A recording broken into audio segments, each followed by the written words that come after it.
এক নম্বর হচ্ছে আপনি তাকে বলেছেন মেয়ে বিষয়, 2 নম্বর হচ্ছে আপনি তাকে বলেছেন উত্তরা হোটেলে থাকার জন্য, 3 নম্বর হচ্ছে আপনি তাকে বাবা বলেছেন, 4 নম্বর তাকে আপনি চুল কালার করার জন্য সমস্ত ব্যবস্থা করেছেন, ইভেন তাকে তাকে থাকার ব্যবস্থা করেছেন, তাকে ভাইরাল করার ব্যবস্থা করেছেন।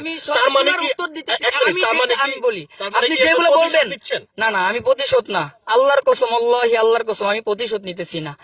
তিনি আমাকে বলেছেন, তিনি গাজীপুরে থাকতে আমাকে বলেছেন, এবং কি গাজীপুরে আমি 2 জনকে আমি হাজির করতে পারবো, এই শক্তি আমার আছে।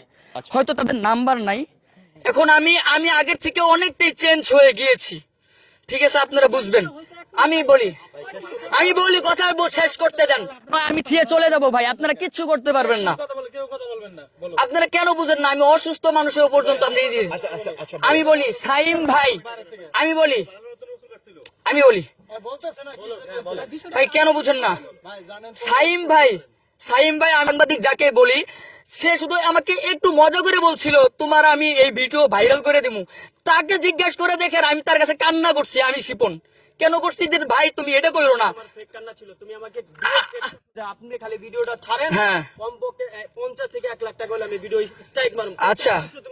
আচ্ছা আমি বলি, তারপরে কিন্তু আমি একটা ভয়েস দিয়েছিলাম তাকে, যে আমি পারবো না দেখে আমার সাথে এরকম করতেছেন, কারণ আমি তো স্ট্রাইক দিতে পারবো না, এটা কিন্তু বুঝবেন। তারপরে এটা দিয়েছে, আমার কাছে প্রমাণ আছে, ঠিক আছে, এটা প্রিন্স বাদন ভাইয়া যে বললেন তার কাছেও আছে।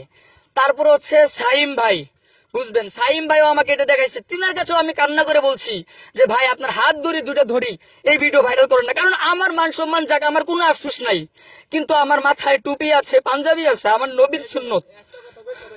আমি বলি মাথায় টুপি আছে, পাঞ্জাবি আছে, যদি এটা তুমি মানো, আমি বলি এটা যদি মানো, ওই লোকটারে কেন তুমি বিপদে আচ্ছা ওটা বলতেছি, আমি সবকিছু আমি উত্তর দিতেছি আপনাদেরকে। আমি কেন আসছি, আমি বলি আমি কেন আসছি আপনাদের উত্তর দেওয়ার জন্য না, আমি সব উত্তর দিব। তারপরে হচ্ছে সাইম ভাই কাছে আমি হাত জোর করছি, তিনি যখন আমাকে ব্ল্যাকমেল করতেছিলেন, এখন আপনারা আমাকে প্রশ্ন করুন বাবা, প্রমাণ কি? ওমর ফারুক কি করতে সেটা বলো। সে আমাকে হচ্ছে ওই অশ্লীল ভিডিও তার কাছে যেটা ছিল, আমাকে প্রতিনিয়ত বলতো এটা আমি ছাইড়ে দিব তুই যদি আমাকে ভাইরাল না করস, এবং ওটা আমি এর আগে বলেছি ভাই, বারে আমি বলেছি, কিন্তু ভাই একটা কথা বারে কেন বলতেছেন? একটা ডিজের তো একটা আছে। তারপরে আমি তিনি টুপি মাথায় দিয়ে পাঞ্জাবি গায়ে দিয়ে ভিডিও দেখতে দেখতে মেয়েকে চুম্মা দিয়েছে, এরকম আমি ভিডিও করছিলাম তাকে ভাইরাল করার জন্য। আমি বলতেছি সে কি আমার বাপ হয়, আমার 14 গোষ্ঠীর কেউ হয়, আমার রক্তের কেউ হয়, তাকে আমার ভাইরাল করতে হবে? আপনি বলেন, সে তো আমার কেউ না ভাই, আমি তাকে ভাই আমি বলতেছি, আমি আর কেন বুঝেন না? আপনারা সাংবাদিকরা এইগুলো সমস্যা ভাই আপনাদের। আমি তো বলতেছি আমি অসুস্থ, আমি সবকিছু আপনাদের বলতেছি, আমি বলতেছি। তারপর হচ্ছে সে আমার রক্তের কেউ না, তার আমার ভাইরাল করতে হবে। সে যখন আমাকে ব্ল্যাকমেল করতো তখন আমি কোথায় যাব ভাই? আমার তো যাওয়ার কোনো জায়গা নাই, আমার মা নাই, আমার বাবা নাই, আমার 14 গোষ্ঠীর কেউ নাই। আজ পর্যন্ত আমি এই পর্যন্ত আসছি, কেউ আমাকে 10 টাকা দিয়ে সাহায্য করে নাই, যে শিবন এই 10 টাকা দিয়ে এমবি কিনা তুমি হচ্ছে সোশ্যাল মিডিয়ায় কাজ করো। আল্লাহি আল্লাহর কসম, আমি যদি একটা কথা মিথ্যা বলে থাকি এখানে, তো আমি হচ্ছে যেন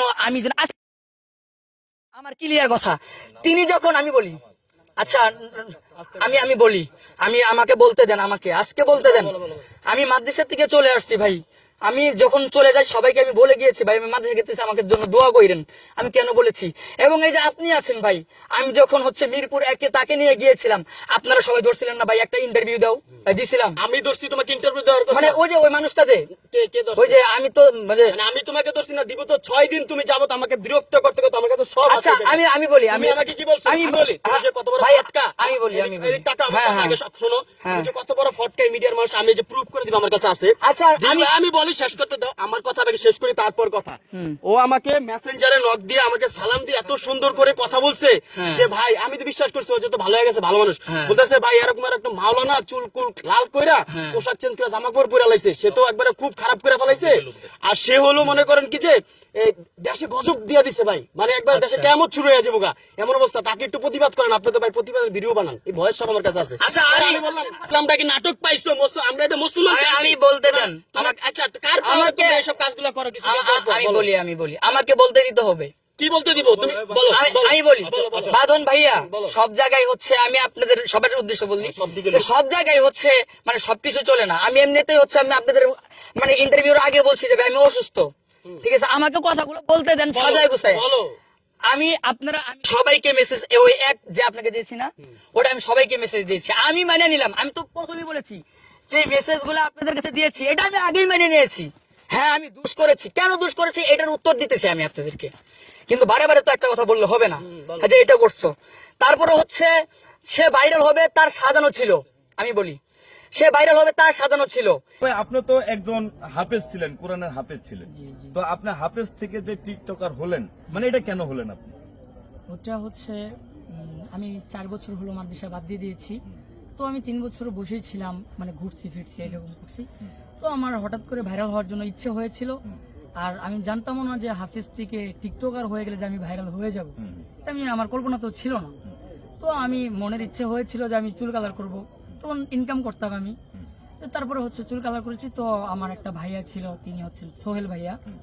তো তিনি ইন্টারভিউ নেওয়ার পরে ওটা ভাইরাল হয়ে গেছে, তারপরে থেকে আর কি মিডিয়া জগৎ, তার আগে আমি বুঝতাম না। তো আপনি এই যে মিডিয়া জগতে এই যে টিকটকার হয়ে ভাইরাল হলেন, এতে আপনি কি পেলেন ওইখানে?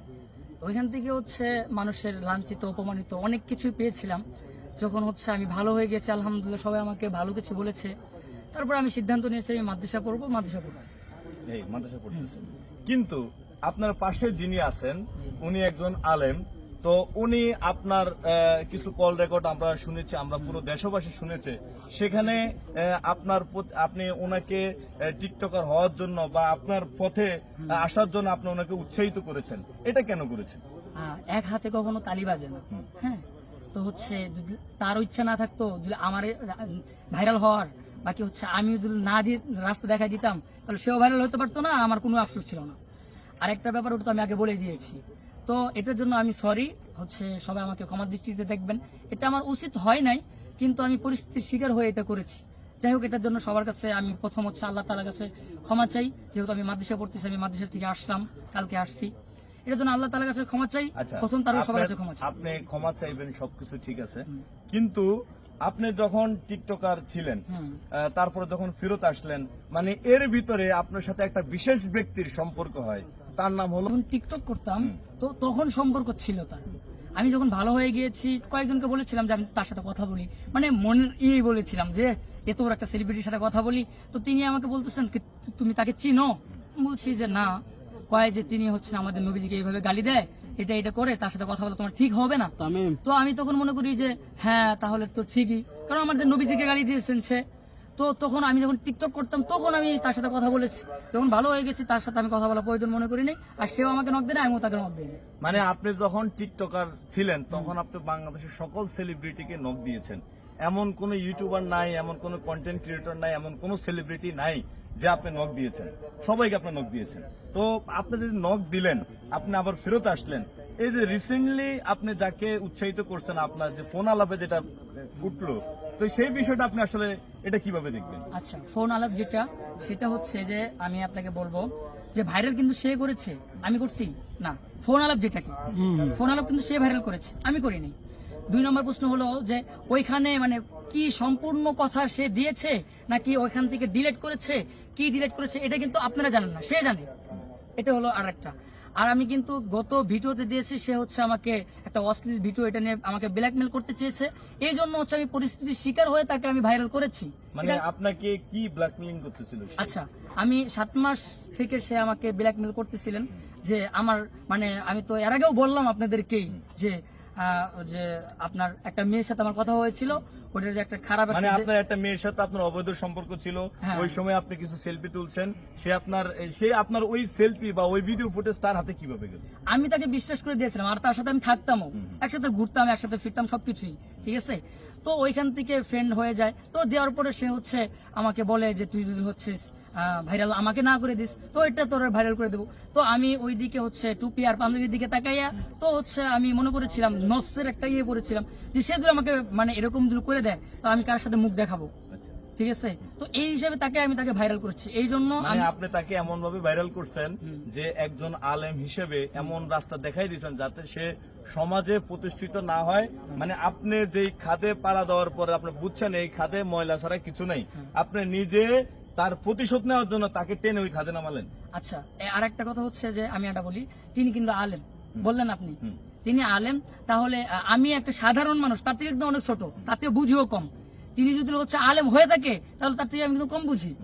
তো আমার কথায় তিনি হচ্ছে এত কিছু করে ফেলবে, আমি না জানি কি হয়ে গেছি। মানে আপনি তাহলে সবকিছু মিলে আমরা বুঝতে পারছি, দর্শক আপনারাও বুঝতে পারছেন যে উনি যে চুল লাল করছে একজন আলেম হয়ে, তার সকল কিছুর পিছনে এই যে আমার পাশে যে আছে সে কিন্তু ছিল নাকি? হ্যাঁ, আমি তাকে সাহায্য করেছি, করি না এমন না, আমি মিথ্যা কথা কেন বলবো, তাকে সাহায্য করেছি, যথেষ্ট পরিমাণ সাহায্য আমি তাকে করেছি। তো এটার জন্য এই যে দেশবাসী আপনার দিকে তাকায় আছে, এই দেশবাসীকে আপনি কি?